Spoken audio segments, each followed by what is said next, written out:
What's up? What's up? What's up? What's up? What's up? What's up? Say hi to everybody. Say hi to everybody. What's up? Alrighty. So, was having trouble with a couple other previous videos. The audio wasn't lining up with it. Got to figure out a different editing program so that I might be able to get that shifted over so it lines up with what I'm saying when I'm saying it. But hopefully the loyal fans, the few subscribers that I have already, had a chance to at least listen to the content. I know that was probably annoying to try to watch it. That would drive me nuts. It's like watching a dubbed foreign film. But hopefully the content, the information was still absorbed and interpreted. But let's see. Let's not skip the introduction. I'm Mike. I'm a rookie trader. That was Mongo. That was previously on this video. Let me get this started off by saying I am not a financial advisor and that I am just here to share some information that you might find beneficial. As always, I recommend that you do plenty of your own research before making a trade. And now let's get into that delicious data. So today was interesting. Today there was plenty of movement. AMC, unfortunately, some of my shorter term calls that I took out a while ago, so that expired tomorrow, but I took those out quite a while ago. I held on to those hoping that they would come up. And then typically Fridays have been negative days for AMC. Not always, but it just, every time I try to hold on to a call on a Friday, it ends up pretty much expiring worthless. So today I ended up selling some things and taking some losses. I don't have the paper on me right now to mention those, but I know usually I do little updates here and just kind of inform people, hey, I made profits on these. I haven't had any where I've sold something and I've taken a loss. Today was one of those days where I took some losses, some up towards like 40 or 50%, which hurt. And then to add insult to injury, AMC then took a run in the last half of the day. But the upside is I did take a lot of those calls. And when I did sell those, because I know people are going to hear, oh, I sold AMC. No, I rolled those calls into further out. So what I did is I took the losses, sold the calls on those losses before letting it expire worthless, which has happened to me in the past. Learn from your mistakes. So what I did is I took those calls that I sold, and then the remaining money from those I rolled into similar calls but further out. And so those have gone up in profit from the calls that I sold, but not enough to make back what I took as a loss yet. That's the key word, because AMC is right there touching at that breakout level and then just I wanted to hit 50 as soon as possible. After hours did look a little scary for a second, but it finished positive in after hours. So that's really reassuring because today it was kept fighting. And when it finally started to look like it had a breakout, and then when we went into after hours and it started to come down, it was like, oh, that progress we fought for all day. Looked like we were giving it up, but we took it back before aftermarket close. So I'm really excited to see what happens in the pre-market tomorrow. And then, oh gosh, a break over 50 would just be so beautiful. But let's get into the rest of it. So real cool, real shout out to one of the subscribers that listened to my video last week and just so happened to get in on ATER before it made its big run. And it looks like it might need a day to cool off. That was one that I called out last week. And it's really exciting when I kind of make a call and it ends up being a positive thing. I will say that I do track probably about 50 stocks. I got about 20 more that I want to go through today to see if I find any gems. I do want to mention that the sleeper one that I added at the very end last night, I don't know if you looked up that one, but when I tried to get in on that one this morning, I realized it went from 4 symbols to 5 symbols. And when there's 5 symbols, it tends to be in the gray market, which isn't supported on certain accounts. And usually it just ends up being something to avoid from what I've learned. So unfortunately, that sleeper pick, I don't know what might have happened with it, but once I realized that it was changed to like downgraded from the NASDAQ to some other thing, I just stayed away from it. But the main big plays that I have highlighted is ATER, BBIG, and SPRT. Most of you, if you're not in it, unfortunately, it's going to be hard to get into it without seeming like you're chasing. But that does not mean that you can't get in it. It just means that you're taking more of a risk. I would strongly recommend to not jump into it necessarily in the pre-market or in the first 15 minutes of open. I like to see where it trends out, and then I like to try to find either an RSI cool-off spot or a MACD shift down, and then try to plan an entry point before just jumping in when things are super green. I've made that mistake before where I've bought in a stock when the RSI is super blown out, and then all of a sudden that's the top part of it. RSI needs to cool off, and then you just end up right out the gate buying a loser. And it just takes a while to try to come back around. But let's get into the numbers. ATER, utilization 99.50, which is up from yesterday. Short interest 68.17, which is up from yesterday. And then cost to borrow 202.63, which is also up from yesterday. So I got that +3 that I look for. And I regret selling some of those for profits earlier in the week. But like I said, try to avoid thinking that way. Taking profits is taking profits. Doing the math to see what it would be now. If anything, just use that for something in the future where if you have strong enough convictions in a play, let it ride if the trend's in your favor. If the trend is your friend. Man, the quality on this looks much better than I think the previous ones. Comment down below if you agree. All right, BBIG, utilization 99.92, which is up from yesterday. Short interest 31.55, which is up from yesterday. And cost to borrow is a whopping 276.75, which is also up from yesterday, which means it's got the +3 that I look for. SPRT, utilization 94.99, which is actually down a little bit from yesterday. Short interest 88.14, which is up from yesterday. And then cost to borrow 247.85, which is up from yesterday. And just to emphasize something to people is that the SPRT right now has a better setup than in the previous run. So the last run, it went from like when I was in, it was like 12 to 60 bucks.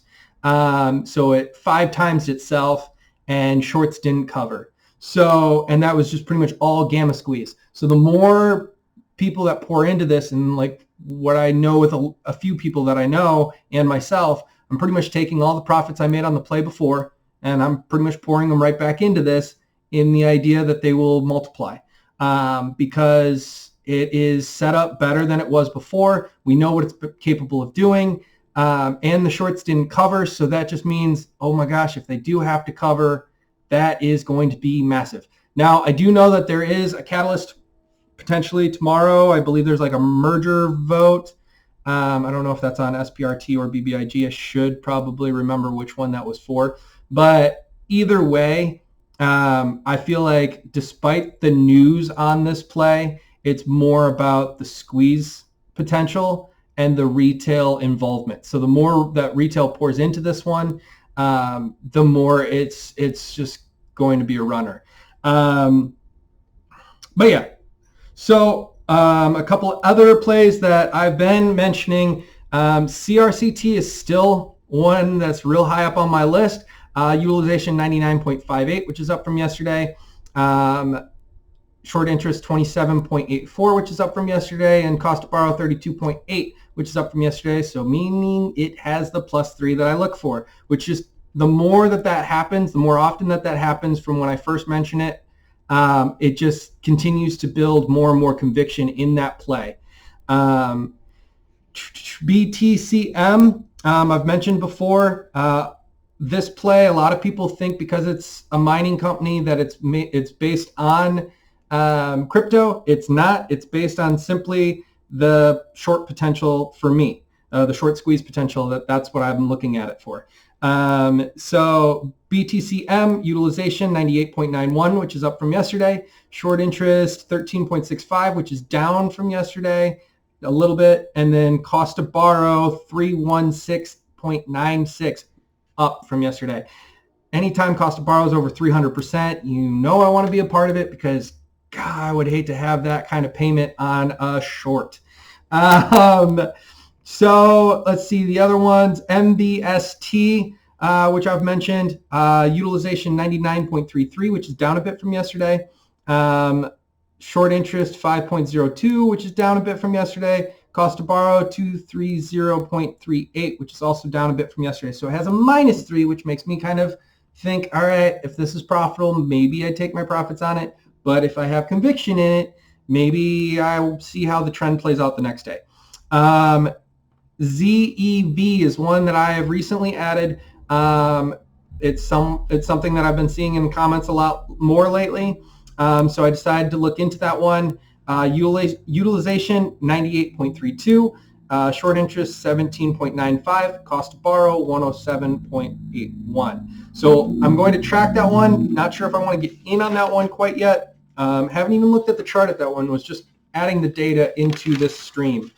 And then from the sleeper side of the paper, one that I mentioned, I believe yesterday or the day before, JOBY, utilization 100%, cost short interest 2.68, which utilization up, cost short interest up, even though it's small, it's up from yesterday. Cost to borrow 273.44, which is a +3, which gives me more conviction. I did get into this play. I'm watching this one, seeing what happens with this one, because I do understand that that's only 2.68%. Short interest, but that cost to borrow makes that 2.68%. Shorters feel the need to either get in or get out of this play. And more likely, if you're paying that much, you want to get out of it if it starts to have any movement upward. BGRY, which is one that I've mentioned, the data on that one was a little weird. It didn't show the outstanding shares this time around. It didn't show the free float, and it didn't show the short interest. So that one, I did take a little bit of profits on that one today. And so with the utilization up a bit, but the cost to borrow down a bit, might watch that one a little bit closer tomorrow. And any sign of weakness, I might just take the rest of the profits out on that one. One that gets mentioned all the time, and that's something else I want to mention here. I do see people talking about ANY a bunch. That one, I just want to mention right now in my video, there is much better other plays, setups. Utilization is way down. It's 62.23. Short interest is up a bit, but cost to borrow is down 99.45. When that utilization was 100%, it really made it seem like it was worth getting into. I do understand that it was, and I need to probably do an update video in the morning or later tonight with the threshold list update. But the ANY play just seems like, hey, if you were in on it before and you made money on it, great. Right now, I don't see that as the best play to make at this time. If utilization went back up, I would consider it. But at this moment right now, I don't see that one as a play. Clove is also one that gets mentioned quite a bit. Utilization on that one, 86.99, which is down. Short interest, 13.35, which is down. Cost to borrow, 1.29, which is also downward. So That one I did get in. I made some money. I got out. And right now I would not be getting back in. It could very easily have a sympathy move like it did in the past when AMC made a run. So there's a chance in that. But right now, unless that utilization gets back up over 90, I just don't see that as a play that I would want to get into, especially when ATER, BBIG, and SPRT look so solid. Trying to think of some other plays that people have been mentioning that I would kind of maybe steer them clear of. I know ME was one that I mentioned last week because it was on the threshold list and it had a really good setup. It didn't play out like I wanted it to, but it hasn't finished. In that I kind of held on to that one a little bit longer than maybe I should have, but it paid off because I did take some profits on that one today. And with that play, it is 97.31% utilization, which is up. Cost or short interest 10.45, which is down a bit, and cost to borrow 16.25, which is also down a bit. But again, that had a very low float of 20.75%. So it just, that one I just leaned into a little bit. Luckily today it made I think a 10% jump. And so I was able to cash in a little bit on that one. I did leave a little bit left on the table just in case, just because it was a little bit further out on that play. And I don't know. I just still had a feeling about that one. KPLT, I mentioned last night that it was looking a lot better. And so in comparison to yesterday to today, I am happy I got a little bit into that play. I didn't get a lot into that play, but I'm glad I got a little bit into that play. Utilization, 100%. Short interest, 17.31, which is up from yesterday. Cost to borrow, for some reason, is down a bit from yesterday at 13.09. But the thing to note in this one is it is up 12.38% in the aftermarket. It just like spiked in the aftermarket for some reason. And I'm going to be happy to see what happens in the morning, and probably take some profits early on that one just because of the volatility in the gap up, and then see how it trends, and then maybe cash the rest in and get into a different play. Or if that one just starts to run, let it play out, see how it runs.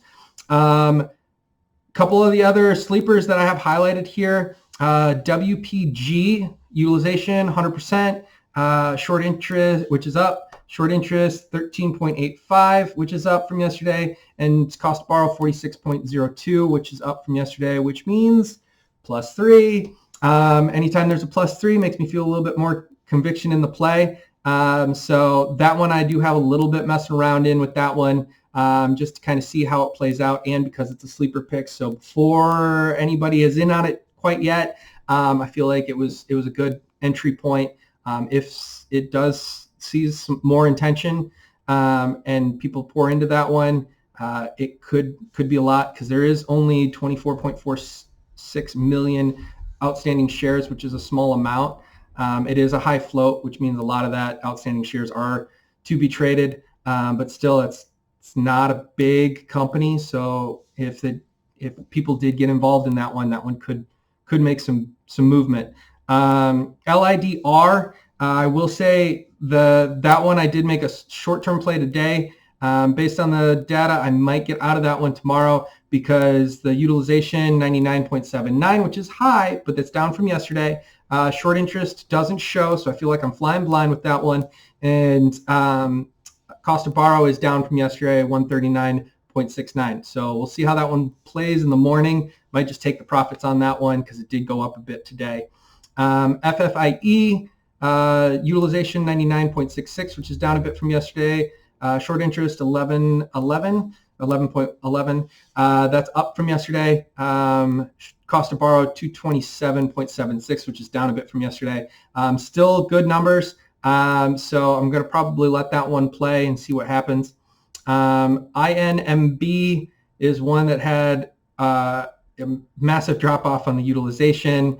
Short interest is down. Cost to borrow is really low. So I'm glad I didn't get in on that play. It is a -3. If you are in that one, I hope it's further out, because right now it's just not looking like it's going to bounce back quickly. So that one I would probably, I'm going to still track it, because it could potentially make movement, but we'll see how that tracks over the next few days or a few weeks. HLBZ, that's a newer one on my list. I might have mentioned that one yesterday. I think I did, because I have information here showing what it has done since yesterday. Utilization 100%, which is up. Weird thing is there is no short interest data on that one, which means I feel like I'm flying a bit blind. But because it's 100% utilization and the cost to borrow is 259.51, flying blind into that one, I feel like if it's a small enough play, I'm willing to risk it. And the key thing to point out in this one is it's a massive cost to borrow average surge, like 10 times what it was yesterday, which is huge. So those that are shorting on it, not that we know if anyone has short interest information on that one and want to drop it in the comments, that one, just with the sheer up 10 times cost to borrow average, like if your credit card interest rate just multiplied by 10 times overnight, I'm pretty sure you'd want to get that paid off or get those shorts back in, get them covered, get out of it. So that is, I believe, the last play that I have on here that I want to talk about. A lot of others that people keep talking about, that CEI, there's no options chain for it, and it's not a short play. If you're in on it, great. It's just the short interest on that one looks like it's spiking, but the way that data shows up is just because people borrowed a bunch of shares does not mean that short interest went up exactly. They didn't necessarily have to short those plays in. So that one, because it's showing that it's short interest just went up 41%, and that the price kept going up. Usually when something is shorted heavily, the price goes down. So I believe that data is just showing that there was a lot of borrowed shares, and that doesn't necessarily mean that they've been shorted yet. So because there's no option chain, so there's no chance at a gamma squeeze, and because there's a lot of borrowed shares all of a sudden, I feel like if you were to get in that play now, which a lot of people are trying to pump that one and hype that one right now, which I don't understand why, I personally would not be getting involved in that one, and I would recommend that maybe you guys look at that and consider that information as well, because if that 41% is just borrowed and not actually shorted, and you were to get in on this one and then they were to short all of that and dump that in there, then that is going to probably cause a lot of people to panic and sell, because that is a lot of borrowed shares in a very short amount of time. So just a heads up and a warning, when people are talking about a play, it might be too late to get in that play. And that, I know, sounds almost hypocritical from a guy that talks about plays. I usually try to bring those sleepers to you guys at the end, because those are plays that I'm not hearing a lot about.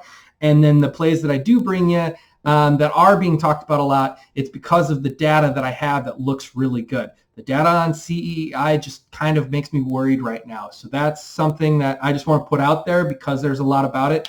Gevo, which is also an awesome fundamental play that just happened. It is not a potential short squeeze play.